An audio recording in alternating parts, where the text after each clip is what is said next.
Bom, então, dona Zilka, fica à vontade. Pode começar aí. Então, mais uma vez, para todos, uma bela noite, uma noite para recordar sempre. E a esses meus colegas e amigos de jornada, eu desejo uma vida plantada com segurança para que todos os frutos sejam belos.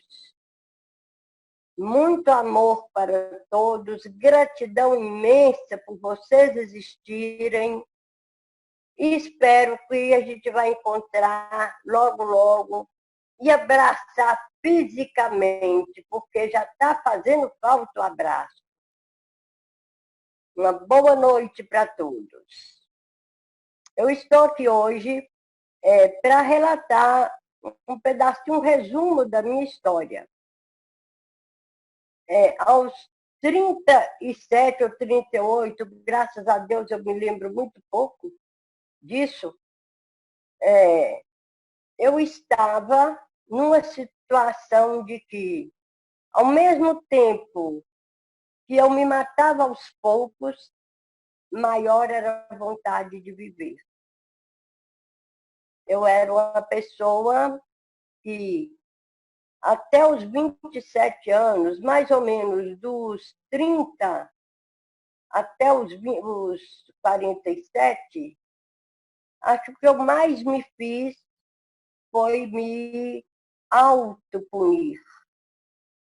Uma autopunição muito grande. Também eu não sei o porquê, mas nem me interessa, já que eu consegui dar a volta por cima. E eu tinha chegado de São Paulo, tinha ficado presa no enchente do Tietê, 24 horas, onde só tinha água, ratos, escorpiões, todo mundo preso na enchente lá, os carros, só era um mar de carros. E quando nós saímos disso, que eu cheguei, passei direto, eu morava em Bocaiúva, meu marido foi me pegar na rodoviária, e eu passei direto, o cansaço me venceu. Eu tinha muito medo de chuva, e choveu o tempo todo da viagem. Pegamos um ônibus de volta, nós éramos umas 8 pessoas que passamos direto, e eu cheguei em casa, peguei um táxi e fui para casa. Lá, a minha irmã, a minha filha primogênita, me recebeu e disse para mim, me cumprimentou: mamãe, a senhora vai tomar um banho, descansar. E ela me disse uma coisa que eu não sei nem se ela se lembra disso. Mas era o que ela estava achando. A senhora vai descansar porque a senhora está morrendo e parece que esqueceu de deitar. E eu pensei comigo: puxa vida, que recepção! Mas, oh, maravilha de recepção! Todo mal nos leva para o bem. Todos. A gente pensava que há males que se transformam, mas não são todos. É uma forma de arrumar a casa. Então, eu pensei comigo: eu vou tomar um banho, mas deitar eu não vou, porque nós temos muitas contas para pagar. E deitado eu não vou ganhar dinheiro. Aí tomei meu banho, ela saiu para o serviço, disse: olha, a marmita está aqui, o rapaz vem pegar a marmita, traz a cheia e leva a limpa. Ok, tudo bem. Aí eu pensei, sabe, eu vou cortar umas costuras. E fui lá para a minha sala de costura, eu tinha uma sala muito grande, ampla mesmo, e botava um pano, não dava coragem, botava outro, aquele desânimo. Eu falei: ó, quer saber de uma coisa? Eu vou agora fazer o que minha avó fazia quando ela era viva. A minha avó materna morou comigo os últimos 8 anos de vida dela. Então, ela falava comigo, eu costurava muito, muitos filhos pequenos, E ela dizia assim, ô minha filha, vai lá no seu quarto um pouquinho, e para lá, fica uns 5 minutos lá, que quando você voltar, você já está diferente, já, você está melhor. Aí eu pensei, não. Eu morava em Dolabella e Bocaiúva. Então eu trouxe a minha mudança de Bocaiúva, porque o médico chamou meu marido e falou que eu não tinha condições mais de ficar lá. Aí eu vim para Bocaiúva, trouxe o necessário, que veio em caixas e tal, porque móveis ficou para lá, e voltei para minha casa em Bocaiúva. Foi quando eu fui para São Paulo, onde eu ia sempre fazer tratamentos. Aí eu pensei, eu vou abrir aquelas cartas lá, e na época eu só podia pegar por ordem médica 100 gramas de peso. De tão boa que eu estava, de tão forte que era a minha coluna. Eu estou falando o contrário, viu? Porque eu não vou contar o que era. Então, eu falei, eu vou lá abrir as caixas, o que eu aguentar, eu coloco no lugar. O que eu não aguentar, alguém vai ter que fazer. E apanhei um rodo. Eu falei, eu vou puxando as caixas, conforme elas descerem perto de mim, né, eu em pé, elas vão cair em cima dessas que estão mais baixas, e eu vou tirando as coisas. E a primeira caixa que eu puxei estava muito pesada. E caiu tudo no chão. E no meu pé direito caiu um livro. Olha, desculpa, tem tanto tempo que eu me esqueci da prece que eu rezei antes. Quando eu vi que eu estava muito perturbada, eu encostei, o meu quarto era uma suíte, eu encostei no umbral da porta e falei assim, ó Deus, olha para mim, Deus, toda vez que eu te chamo, você vira as costas. E já tinha uns 6 meses que eu vinha brigando com Deus, porque eu não aceitava o mundo como eu o percebia. Criança nascendo cega, gente morrendo novo, tanta gente sofrendo, passando fome, então eu não me conformava com aquele mundo. Eu achava que devia ter coisas melhores para todos. Então eu fiz essa oração, falei, Deus, me dá uma luz. Eu estou te pedindo luz elétrica, não pode ser de lamparina, porque eu estou aqui no escuro. Me dá um caminho, Deus, pode ser caminho da roça, não precisa ser asfalto. Eu enfrento. Mas, ou então, Deus, me tira daqui agora. Então, esta coragem que eu tive, que eu nunca tive nenhuma antes, toda a vida eu fui muito medrosa, muito tímida, muito embutida, muito cheia de complexos inferiores, muita tristeza no coração, no corpo. Então, esse foi aí que eu fui lá tentar costurar, não consegui, voltei e fui abrir as caixas.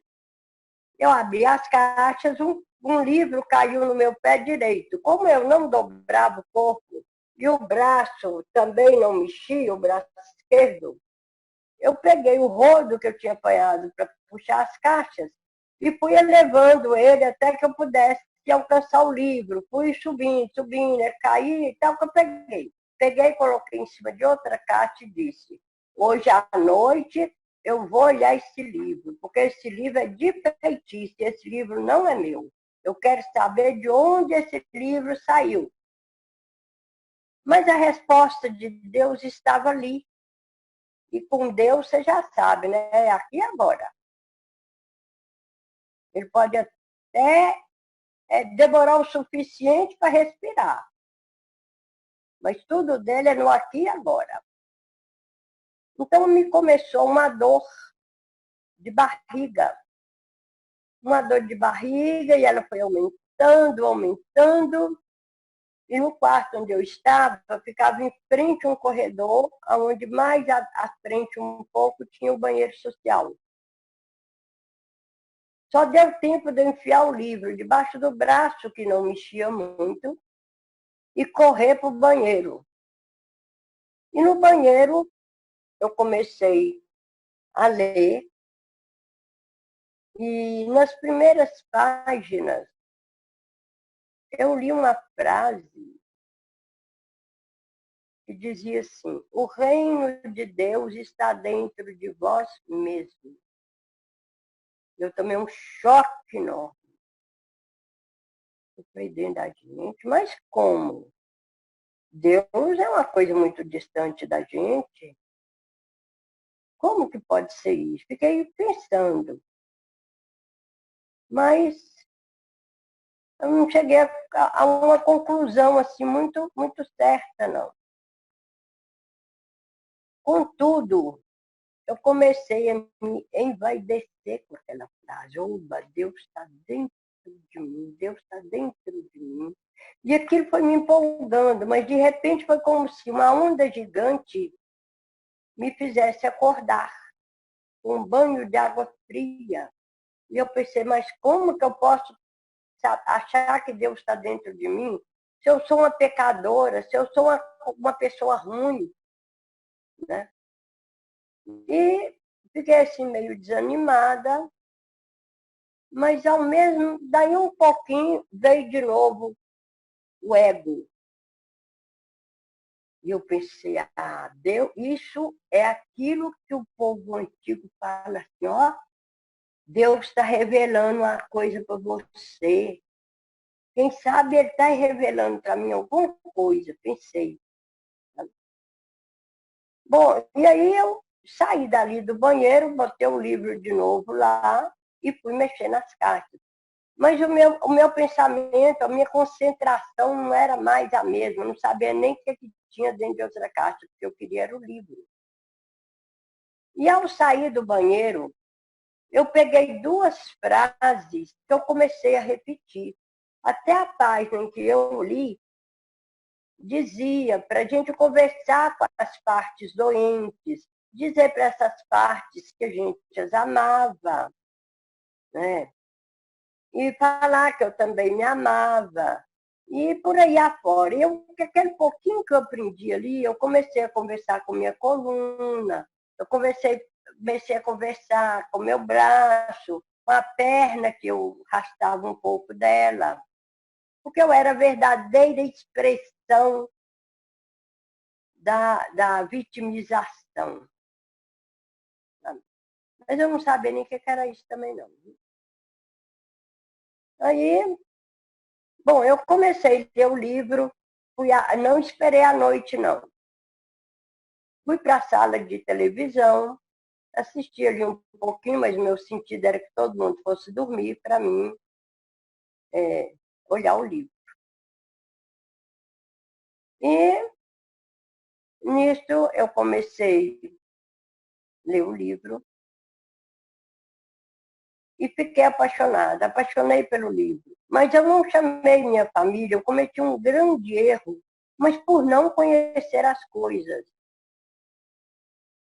Então, eu não contei ninguém que eu estava lendo este livro.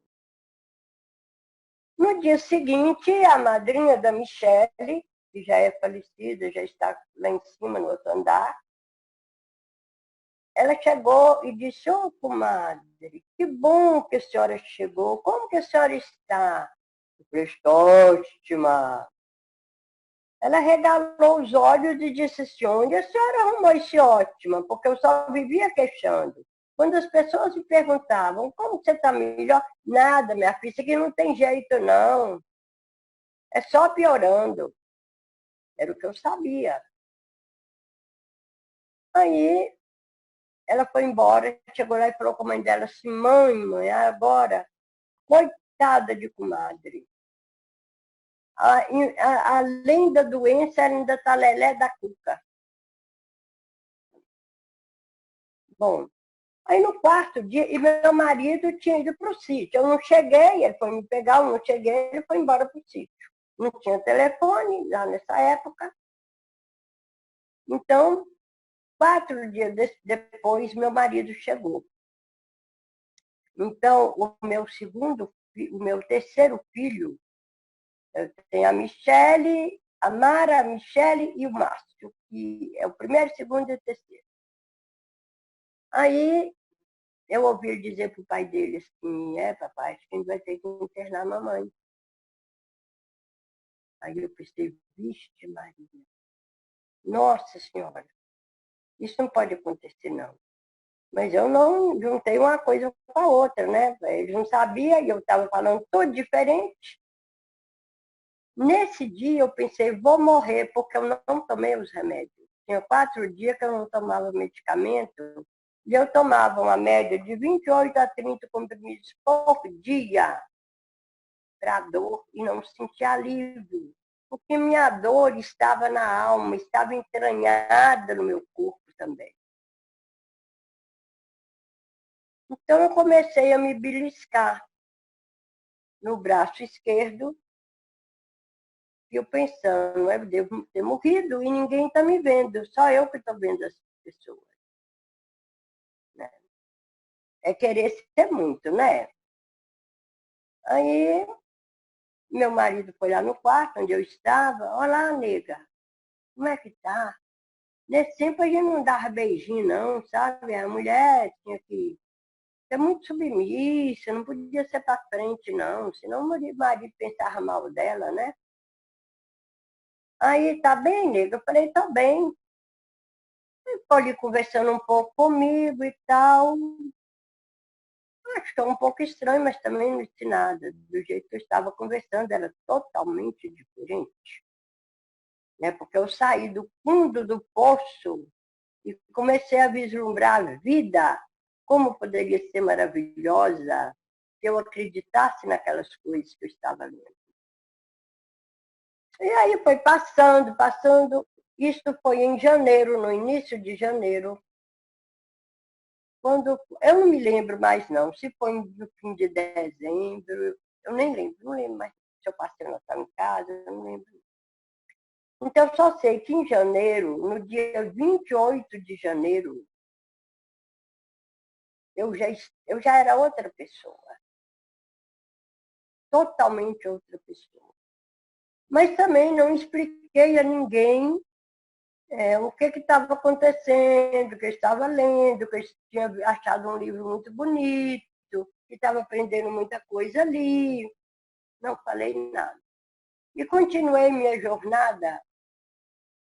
E há muito pouco tempo é que a ficha caiu, sabe? Eu não tinha explicado meu marido, eu não tinha explicado meus filhos, e que toda a crença deles contrária estavam certas. Né?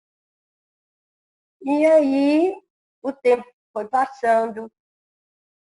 Minha irmã veio de Belo Horizonte, trouxe um livro que uma japonesa, chefe dela, deu para ela, do Controle Mental Internacional. E ela falou assim, olha, indica, eu vou embora amanhã. Se você quiser ler o livro, tem que ser hoje.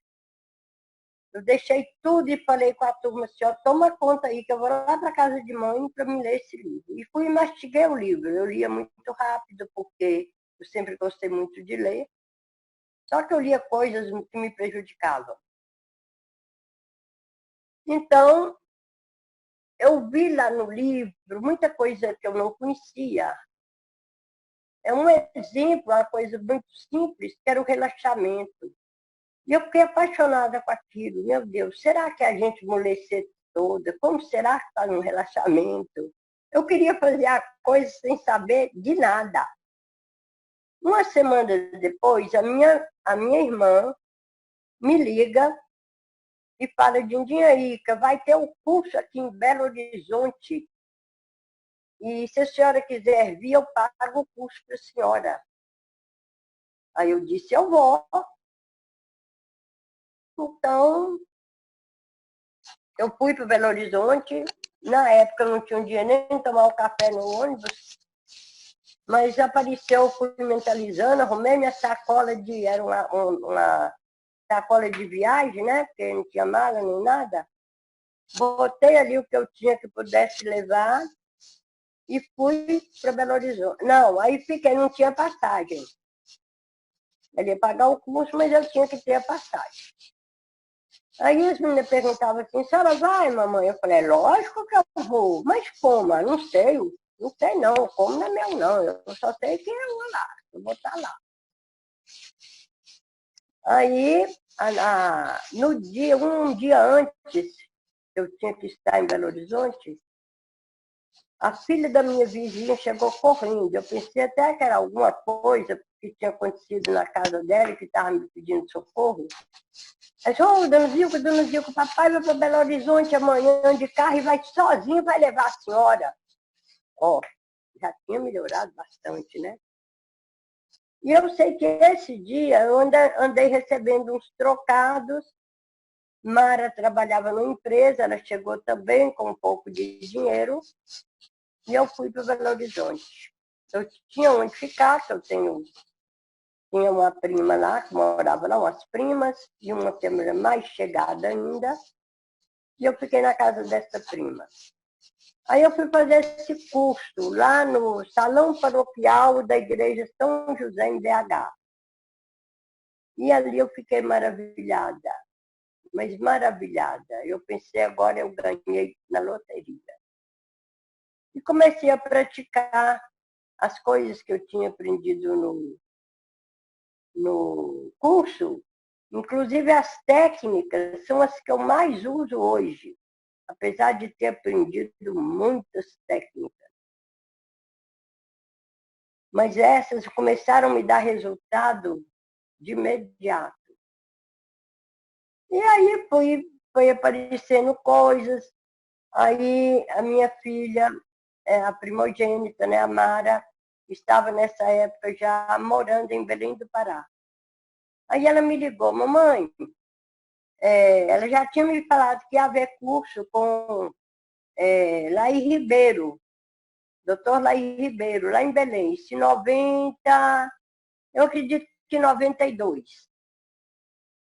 Aí ela me disse assim, mamãe, a senhora está mentalizando, vim fazer o curso? Eu falei, estou. Ela falou, só não está não, porque eu não vou poder pagar a passagem de avião da senhora, porque o curso é caro.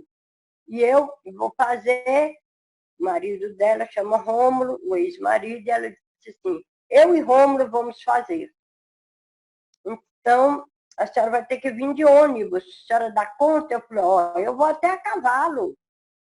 Nessa época eu já sabia o que era o objetivo, então eu disse, o meu objetivo é o curso, não a viagem. E fui para Belém. Chegando em Belém, a minha sobrinha, que morava lá também, mora ainda, me chamou, me entregou um livro do instrutor Tom Chung, médico, neurologista, que vinha também para Belém, ia começar um curso lá de neurolinguística. E ela falou, a senhora vai ler esse livro, eu acho que a senhora vai preferir fazer esse aqui do que o de Laí Ribeiro. E aí eu li e realmente decidi fazer programação neurolinguística. Foi dado na Santa Casa de Belém, e era a finalidade primordial eram os médicos, por isso que estava sendo feito no auditório da Santa Casa. Inclusive, eu não pude fazer o último módulo como muitas outras pessoas, como professores, muita gente também, comerciantes, comerciários, empresários, também não poderiam fazer o último curso porque era destinado somente para médicos. E aí eu vim para Bocaiúva, eu não tinha nem com quem conversar a respeito, porque ninguém conhecia nada. Era novo para todo mundo. Aí alguém lá de Bocaiúva conversou com uma pessoa, uma parenta dela, e falou que eu tinha feito esses cursos e que tinha feito 3 cursos com Laí Ribeiro. E Laí Ribeiro estava no auge, ele ia vir aqui em Montes Claros. Aí me convidaram para um debate lá no Automóvel Clube, para saber o que eu tinha feito, me conhecer, queriam me conhecer. Bom, e aí depois de muito tempo, eu não sei, acho que eu vim para aqui em 97, sabe? Eu vim em 97. Depois eu fiz o curso básico de controle mental, que hoje é chamado controle de vida, ele é internacional. E fiz outros cursos menores. Aí eu vim para Montes Claros com o objetivo de fazer uma faculdade, porque eu só estudei até o 4º ano primário e com professoras leigas, que eu amo até hoje de paixão e tenho uma grande gratidão a elas. Aí eu vim para aqui para isso, mas chegou aqui, quando eu resolvi me inscrever no lugar onde a gente fazia, e eu não sei como que chama o nome mais, fazer o 2º grau, supletivo, né? Que é isso. Aí eu caí, quebrei o joelho e não pude voltar. E aí eu desisti de fazer a faculdade, porque eu cheguei à conclusão que eu queria mesmo era aprender isso que eu estava aprendendo. Sabe? Que a faculdade já não importava mais, que a minha idade já estava indo, e que daí a pouco eu não podia nem fazer mais nada. Então decidi que eu iria me empenhar em aprender. Só que aqui, como eu não tinha ninguém também para me treinar e nem para conversar a respeito, porque todo mundo que me via falar pensava, a senhora é evangélica? A senhora é crente? Ou então devia pensar, ela é doida, né? Pelas coisas que eu falava. Aí eu comecei a só brincar de casinha, encerar a casa, fazer a casa ficar bem linda. E deixei um pouco os sonhos para trás. Nesse inteirinho, uma neta minha chamada Camila, que morava aqui comigo, ela formou em Direito e estava num trabalho que ela arranjou até ela conseguir ir para Belo Horizonte, que era a meta dela. E ela foi lá para a CCD, sei lá como que chama, esse negócio de marketing de telefone. E lá ela conheceu o Antônio Carlos, que foi fazer um treinamento lá com a turma. E ela, conversando com o Antônio Carlos, ela disse, eu já conheço isso aí, porque... Como que você conhece? Porque a minha avó já fez, ela sabe essas coisas aí, ela estuda essas coisas aí, mas a minha neta não acreditava em nada. Só quando ela tinha uma necessidade muito grande, ela falou, vó, faz uma técnica para mim, né? Mas, do contrário, nem ela e nem principalmente os 2 filhos. Né? Dizia assim, mamãe, se isso funcionar, a senhora era rica. Aí tudo bem, foi passando, nem assim eu lembrei de avisar, mostrar para eles o que eu fazia, para que eles, se quisessem aprender, né? Porque a gente tem que viver e deixar o outro viver. E aí o Antônio Carlos quis me conhecer, me mandou um livro de presente, onde ele tinha um artigo no livro, que agora no momentinho eu não me lembro mais do nome, e me mandou, inclusive, o telefone dele. Eu não tive coragem, eu era muito tímida, eu não tive coragem de ligar. Aí eu depois, eu não sei como, por intermédio, o que foi que teve, que ele, parece que ele me ligou e a gente marcou um encontro aqui em casa. Aí ele chegou, aquela coisa toda, né? Eu ainda meio assim, ressabiada, né? Falando com um profissional daquele, já pensou, né? Aí o Antônio Carlos tinha um empresário para atender. Aí ele falou, olha, o meu prazo aqui é muito pequeno, é curto, porque eu tenho tal hora, eu tenho que atender um empresário. O empresário começou ligando, chamando, e estava uma chuvinha muito fina. E ele teve que ir, falou, mas depois eu vou voltar aqui. Só que um bendito guarda-chuva, que ele esqueceu, sabe? Ele voltou no mesmo dia, ele terminou de atender o cara e voltou para buscar o guarda-chuva, sabidão. Não sabendo ele como eu tinha ficado empolgada. Aí, eu sei que ele ficou aqui mais ou menos umas 2 horas. E foi uma afinidade imensa, imensa mesmo. E muita alegria no meu coração. E Antônio Carlos, eu devo esse meu retorno aos meus sonhos, aos meus estudos, porque então eu comecei a ver que eu ainda tinha chance, sabe? E ele sempre me apoiando,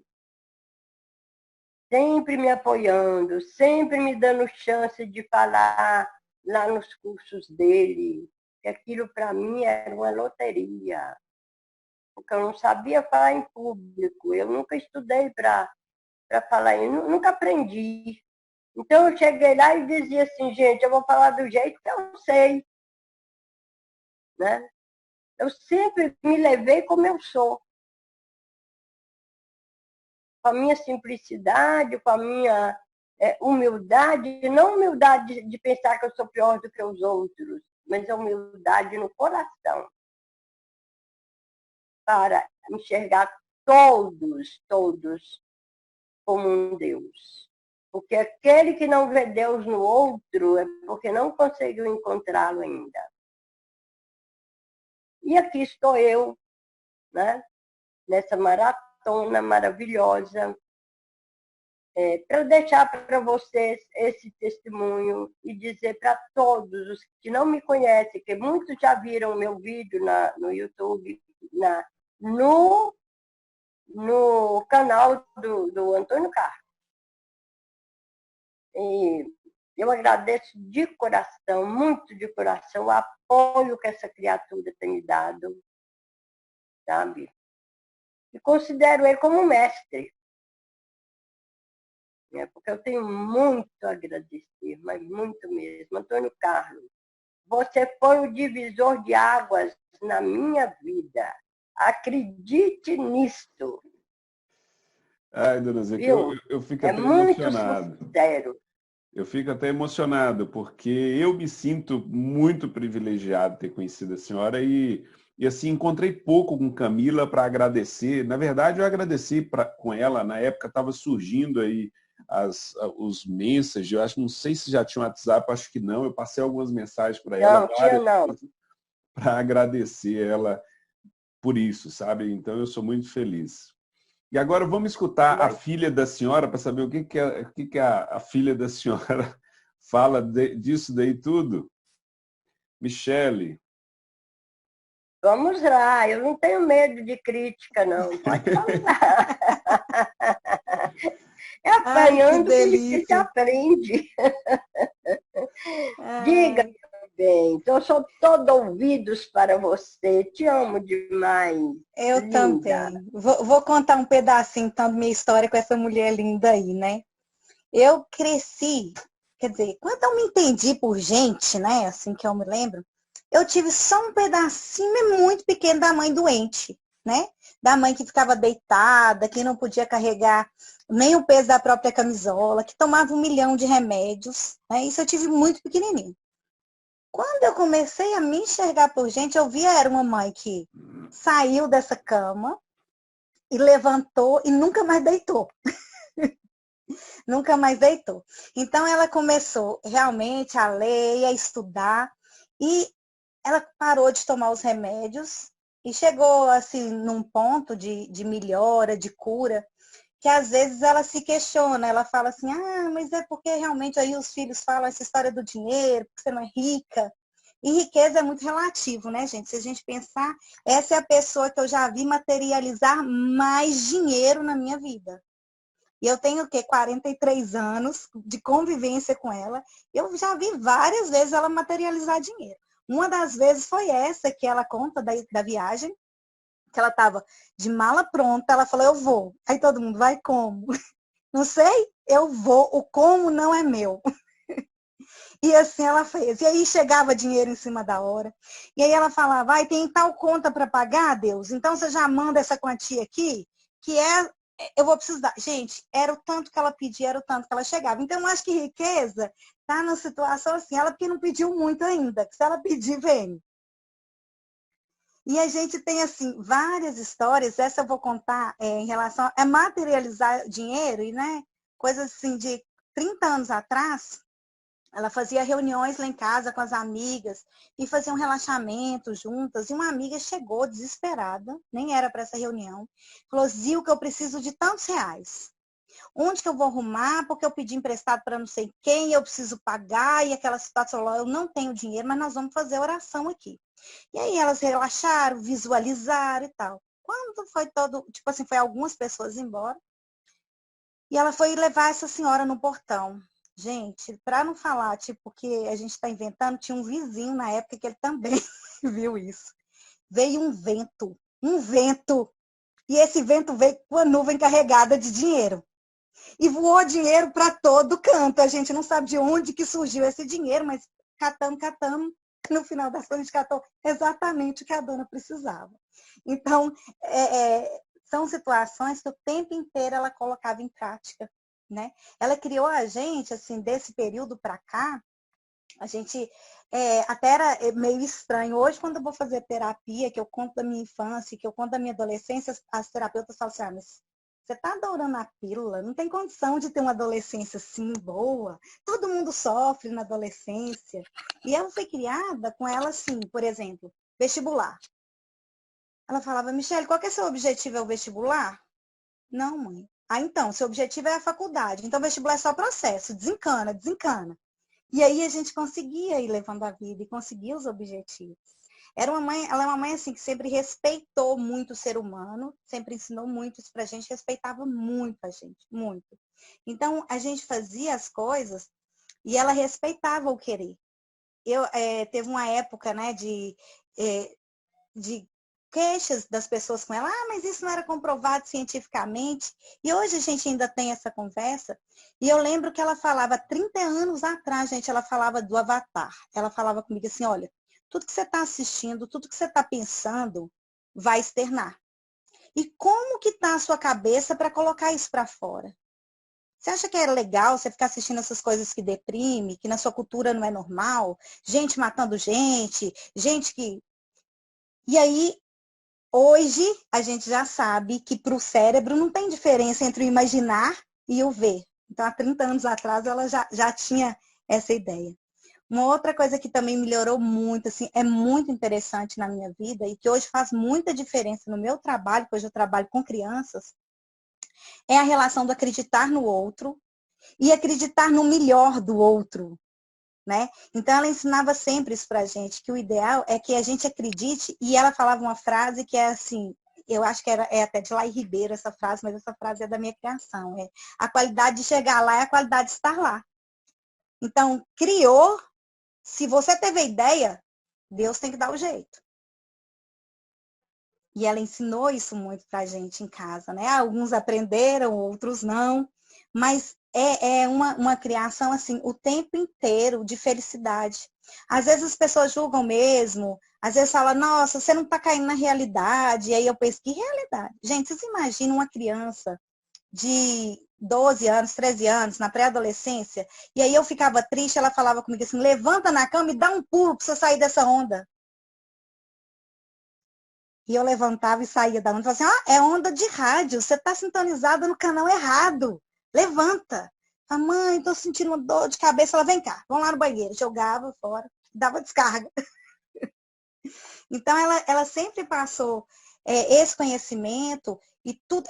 O que Antônio Carlos fala é prática, prática, prática. A mamãe, ela lia a teoria, mas tudo ela colocava em prática.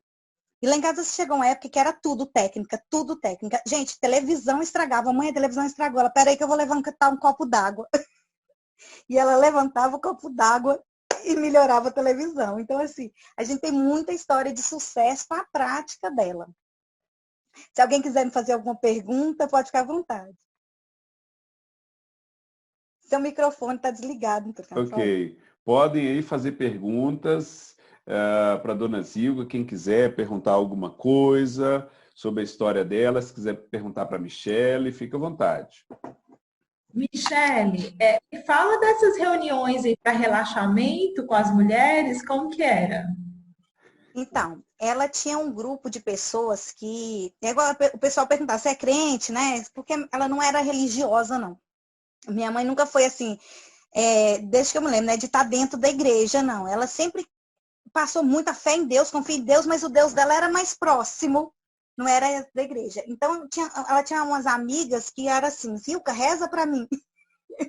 E aí ela rezava e a pessoa conseguia. Zilka, faz uma técnica dessas suas aí para mim. Aí ficava, o que é isso, gente? Isso é feitiço? Porque como ela acreditava, eu tinha muita fé. E a pessoa acreditava nela, tudo acontecia. E elas juntavam os grupos para fazer as orações, era o quê? Relaxar e visualizar a solução do problema de cada um. Só que em grupo. Era uma coisa bem bacana. E ela fazia, sabe o que ela fazia muito também, gente? Caderno de oração.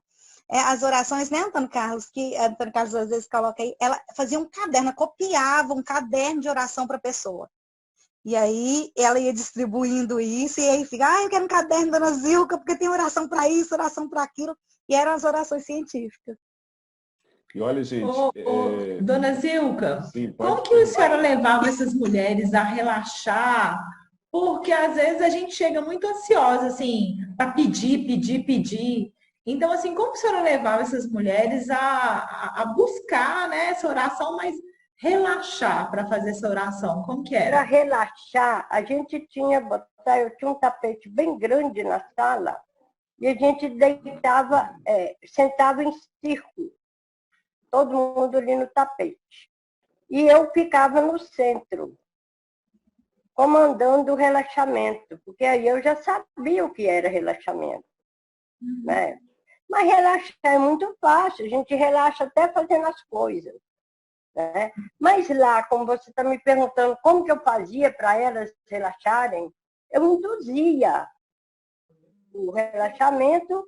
Outras vezes, eu conseguia pegar em livros o relaxamento, eu transcrevia e induzia o relaxamento. Né? Muito Então, era assim que a gente obrigada. relaxava e visualizava. Então, ela, mas como que a gente vai ver? Eu não estou vendo nada. Eu falava assim, pois é, se você tivesse lido Poliana, todo mundo sabia. Né? É fazer de conta, faz de conta. E Eu aí acho, aprendia, né? sabe, Josiane, que eu aprendi a entrar em alfa antes de aprender a ler. Ó, Muito, meus parabéns, meus parabéns. O livro é O Poder do Subconsciente. Como eu não sabia o que era subconsciente, eu pensei que era livro de feitiço. Agora, por que eu pensei que feitiço é ruim, né? Eu nunca aprendi a fazer também. Menina, que curiosidade. É, então, olha, muito obrigada, né, pelo nome do livro, que eu gosto muito de ler e eu vou lê-lo. Eu É sou apaixonada maravilhoso. com a leitura. Pode ler.